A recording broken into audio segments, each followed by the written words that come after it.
Hey everyone, welcome back to the channel. In this video, I'm going to be doing a spoiler-free review of a new book that just came out, a fantasy epic with a very Viking spin that is A Tide of Black Steel by Anthony Ryan. Now, this is a book that I'd seen popped up on sort of different people's TBRs over the last little while. I saw an article sort of pop up on my feed about it and thought, that kind of sounds interesting. Now, before we get too far into this, yes, I know, Viking is not actually the name of, they're Norse or whatever. Viking as a profession just means warrior and soldier. Okay, we've got that out of the way. We are all aware. I'm just going to say Viking because it's the colloquial term that we all know and use, probably more so on a day-to-day basis. But this concept was interesting to me, the idea of Viking epic fantasy or Viking inspired high fantasy in its own universe. Now, there have been a lot of trends recently in fantasy, especially to sort of take a very well-known and established Earth culture and put a fantasy spin on it and do something that people can sort of relate to, sort of in our earthly context. Now, we've been seeing it a lot with sort of very Asian-inspired fantasies, a lot of really cool ones that have come out recently, and this one is sort of taking a different spin. They're using sort of Norse mythology and mythos to really inspire a really, I would say, pretty unique sort of fantasy universe, one that harkens back to, honestly, a lot of big other sort of epics in the space. I definitely got some initial comparisons to A Song of Ice and Fire in this one, but sort of set in more of like an Earthsea-esque, sort of very nautical themed and sort of inspired world, which I thought was pretty darn cool. Now, this book has 4 main POVs. It is third-person past tense. Yay, that's what I love to read, especially when it comes to these sort of big epic high fantasy stories. It follows a bunch of different characters who aren't quite as far-flung as sort of some big space operas or epic fantasies tend to be, which I thought was fine for this. But there are going to be a lot of names that are thrown at you, and I am going to tell you here, just so you know, they're unless you're like from Iceland or something, maybe unless you're like someone who lives in the Nordics, maybe these names will feel familiar and fine, but for someone who grew up in Canada and lives in North America, I would find myself sort of tripping over these quite a bit, at least until you get used to them, but it's not too bad. The first one we meet, his name is Rulin est Kestrig, and he is sort of like a young man. He's sort of a fisherman growing up in sort of this outer fishing isle, very much out in the boonies. And his village gets attacked one day by these unknown warriors who sort of come out of the mist with these red sails, and you don't know who they are. But you don't know who Rulin is. And more importantly, he doesn't know who he is, because it turns out he's, what we learn, is a fireblood. And what exactly that means is explored over the course of the book, but we really only get a first sort of taste of it, which I think is kind of interesting. Basically, he can transform. It's kind of like lycanthropy, except it's not quite a wolf. They always talk about how he has these massive hands and forearms, and his skin turns sort of hard as steel. And he basically single-handedly kills like 100 dudes. He doesn't know, but he didn't know about this. Doesn't know about these, sort of blacks out when it all happens, but he ends up getting captured and sort of taken off towards these lands of these now sort of unknown invaders, because they're invading what we know as sort of the world of the Ascarlians, sort of the main group of the main sort of Viking-esque characters or group of characters in this world. Yes, it sounds very similar to Asgardians. You're going to see a lot of those over the course of this. Words that seem kind of familiar, but just sort of fantasy Vikingized. That's going to happen a lot over the span of this. You then also have 2 POVs, siblings, Felnir and Thera. They are 2 very different people, 2 very different characters who are always in competition. Thera is the Velhir of justice. She's basically sort of this, the law unto herself. Think of like a judge from like Judge Dredd.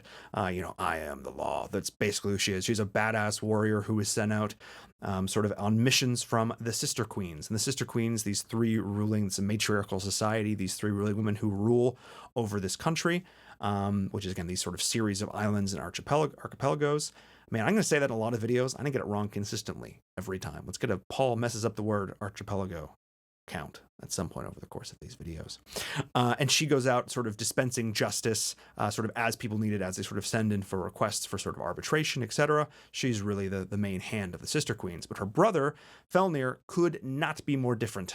He is a disgraced warrior. He had something that sort of disgraced him when he was a kid, kind of unfairly, and then he's sort of been living, he was sort of banished, and he was sort of a warrior, for hire. He was a mercenary for a long time. He's come back. He's trying to sort of clear his name basically and sort of regain his honor. And they are both grandchildren of the Tealwald of the Sister Queens, basically means like prime minister, basically, or first minister, Magnus Gruenskard. Again, not Magnus, Magnus, because, you know, so close.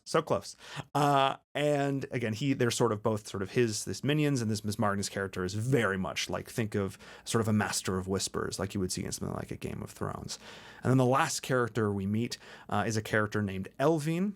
She is a scribe and a scholar who is an absolutely just god tier gifted linguist. And she is constantly involved in all these different translations and stuff like this.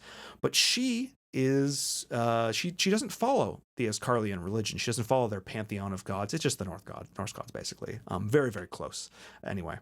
And she doesn't follow those. She follows what is closer to, I would say, more of a Christian-esque religion, I would say. It's not exactly the same, but they have sort of these martyrs who sort of, you know, real people, kind of like if saints exist in Christianity, who sort of martyr themselves, and they sort of follow their guidance in the directions and go to the Sanguine Halls or whatever, and very equivalent to like heaven. So you basically have, again, a very, you know, traditional sort of look of the old sort of Norse mythological basis and sort of the newer age sort of Christian religion, and she gets found out. That's like a very illegal, very bad, and in order to sort of get herself out of these sort of situations, there's some things she's got to do, which is very minor spoilers. I'm not going to go too far sort of down any of these specific paths, because this book is really interesting because a lot happens, and yet it doesn't necessarily feel like a lot happens. Again, you're constantly bouncing between these four characters, and it's quite literally like chapter 1 through chapter 4 is 4 different POVs. And I was sort of sitting there going, oh, it's going to be that kind of book. And it is. I think you can make similarities and comparisons to Game of Thrones, though I would say the prose is a lot more approachable. It's not got George R.R. Martin's, you know, page-long descriptions of feasts, etc. It's a lot more sort of character driven. This world does, obviously, like I said, it does have magic in it, but magic I would say it's very much a low, at least to start, is more of a low magic setting. And obviously, again, this main character, Rulin, he has sort of this fire blood. He go basically, it's sort of like an evolution on the quintessential berserker stereotype, except it's like this young skinny kid, basically. He's not a kid per se. I think he's probably around 17, 18, supposed to be in this.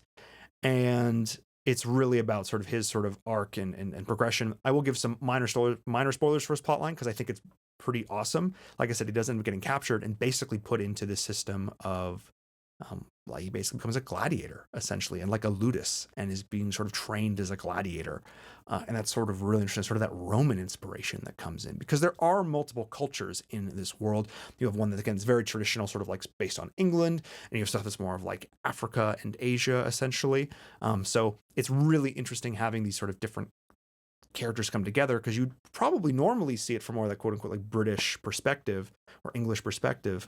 But seeing it from the Norse one, I thought was pretty cool, and definitely a little bit unique from a fantasy setting. Though the one thing that you do feel is again, I've listed a couple. I'm going to say, you know, like Wotan and Colvin and Eldrick and Ada, you know, the Altvar. I mean, these are like every single name and word. Like, you're going to have to work a little bit here, folks. I'm going to be honest. The prose is pretty easy and digestible, but the names, the conlang especially, is definitely heavy. Let me put it that way. And like I said, this sort of first initial raiding party that comes in, they're from a group called the Novarians, and they're not necessarily the good guys. And they're sort of their beginning of ingress towards the civilized world is really sort of the linchpin for the rest of the stories that are here, because there are sort of cults that worship the wrong gods, or worship their gods the wrong way, that are popping up. Sort of local, you know, unrest combined with this new sort of invader. This world this country, I should say, has been at war both internally and with other people for quite a while, so it's definitely not the most stable thing ever. The Sister Queens have existed for a bit, but really not all that long as things are going. And you're really given a lot of the history of this world, especially through this one character, Elvine. Again, she's a scribe and a scholar, and you sort of learn more both through her religion, which is more the religion of like one of the enemy, quote unquote, or not kind of pseudo ally countries, etc. Like in this more British Christian country, you sort of learn about their history, etc. But it's nothing is spoon fed to you, and that's one thing that I think Ryan does a good job. He doesn't baby you in this book by any means, and it's good. It's entertaining. When I say it's the best fantasy book I've read in a while, probably not.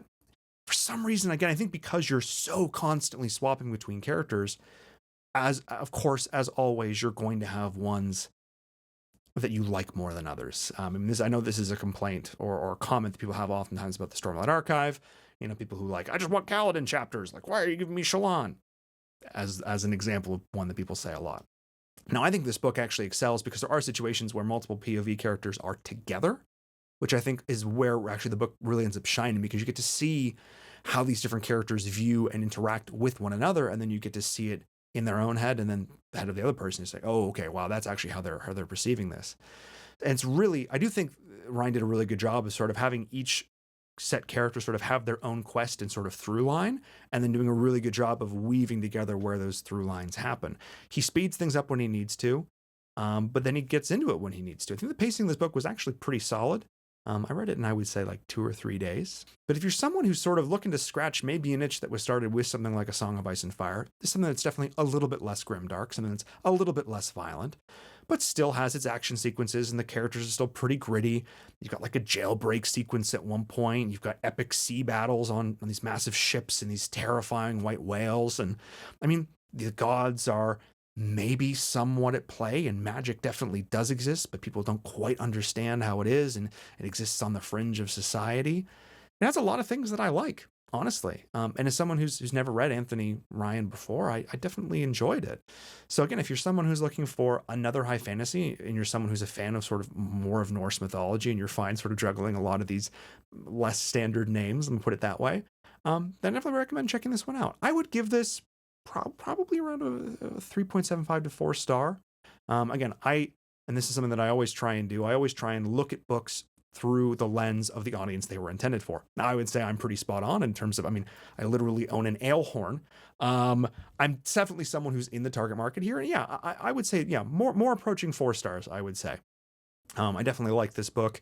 Again, as a first introduction to this author, I thought it was a really solid opening for him, and it did a really good job of setting up the world.